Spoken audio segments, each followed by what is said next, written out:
Chairman senate یوسف رضا گیلانی نے کہا ہے کہ سیاسی استحکام بہت ضروری ہے۔ سیاسی استحکام سے معاشی استحکام ہوگا۔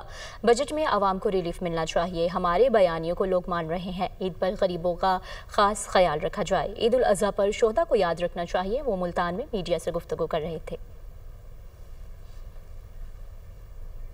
سیاسی استحکام ضروری ہے۔ اگر سیاسی استحکام ہوگا تو معاشی استحکام بھی آئے۔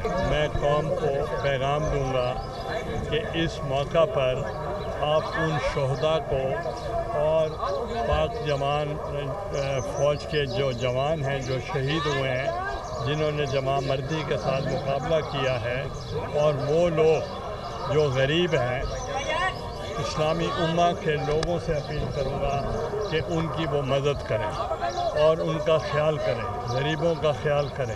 اور اس بجٹ میں بھی میں گورنمنٹ سے بھی یہ کہوں گا وہ غریب عوام کو ریلیف۔ دیکھیں، ہماری جو تحمل مزاجی اور ہماری ریسٹرینٹ اور جو ہماری ملٹری اور سول بردباری ہے، اس کی لیڈرشپ کی وجہ سے ہمارے بیانیہ کو لوگ مان رہے ہیں۔